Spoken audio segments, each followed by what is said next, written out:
So in my last video talking about glazing with white, I mentioned the subject of blending, and I had a couple of questions about blending.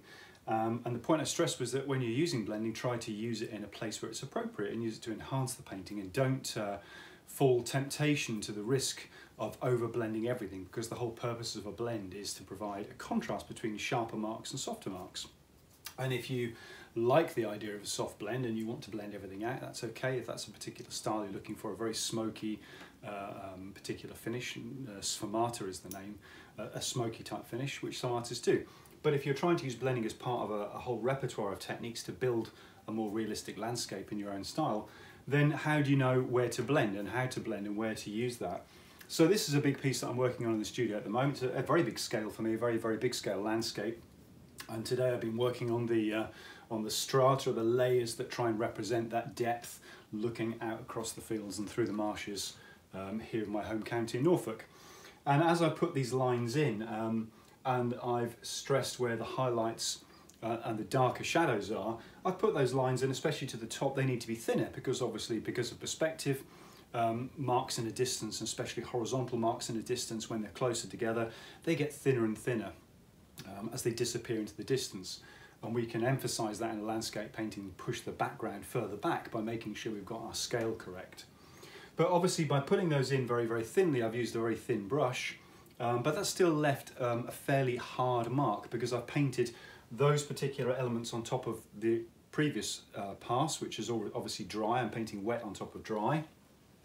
And what I want to do now is just to blend those out very, very subtly, just a tiny amount. And that's the trick. I think really what we're always trying to achieve in a realistic landscape is something that is realistic by the definition that nothing stands out as being wrong or unrealistic, for want of a better phrase to look at it. So I'm just going to use a very simple brush. It's a Langnickel 2-inch. It's a soft hog hair brush. You could use a synthetic brush for this. In fact, it made me better because it's possibly going to be softer. And I'm going to just literally soften some of those lines out. So the first question is, well, where do I start? Well, deciding on where I'm going to soften and blend, I want to blend really just this sort of top inch or so of the furthest part of the landscape. The foreground I may blend a little bit, but not probably too much, and I'll explain the reason for that. And certainly the very foreground, I want to keep that a little bit sharper as well. But one thing you can also remember to do when you're blending, in the same way that when we see something with the human eye, we don't see everything in focus. And this is where it becomes very apparent when you see a painting that someone's produced directly from a photograph and they've painted it exactly to the photograph. And whilst I admire the huge skill in doing that, the problem is that's not really what the human eye sees.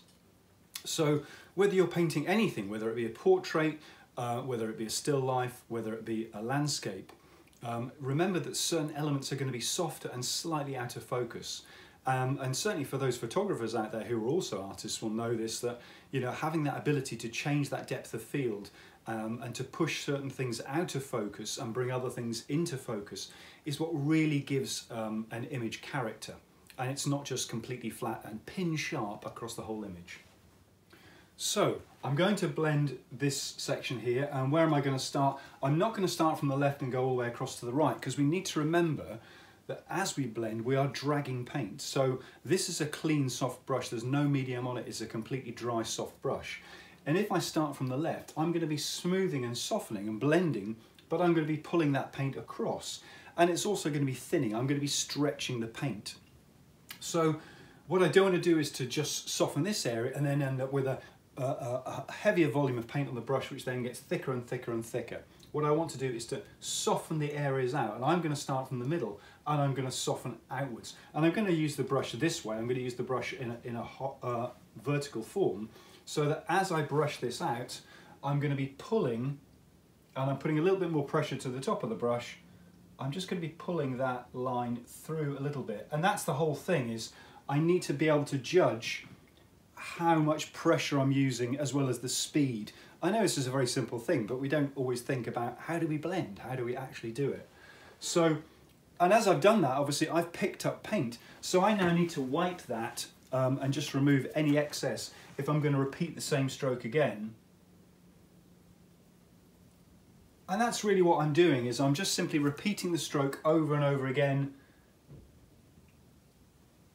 until I feel that that's sufficient. And I would say for that side that's sufficient, and you can probably see, obviously I'm going to show you a close-up shot when I do the next side, but you'll see now how those sides are different enough to make sure that that blend actually produces the effect that I'm looking for.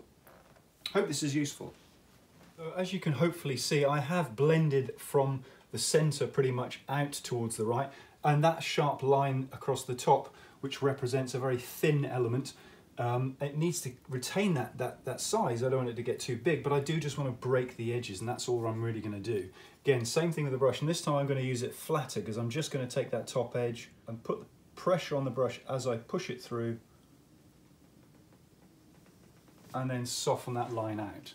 And if I want to repeat that, I want to just soften this a little bit as well, so I'm going to put the brush in a horizontal form. And remember, this is wet paint on top of dry paint. This is not wet in wet. You could use the same technique for wet in wet, but what I'm trying to do here is I am just trying to let those elements soften off the edges a little bit, so they're just that little bit more diffuse and a little bit more in the center, and that will be enough.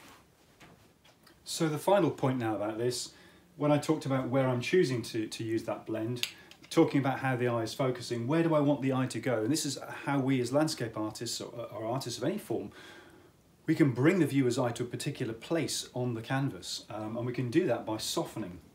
So elements around the edges can easily just be softened a little bit, whereas elements in the center where I want the eye to go can be that little bit sharper. So just by softening around the painting and blending a little bit around the edges of the painting, I'm taking away any hard edges, and I'm just giving it that slightly softer feel. But I want the eye to come through this line here and then disappear away into the distance. So that's it. No more needed to say on that. That's blending. It's pretty straightforward. Hopefully the tips I've given you today have been useful. Thanks.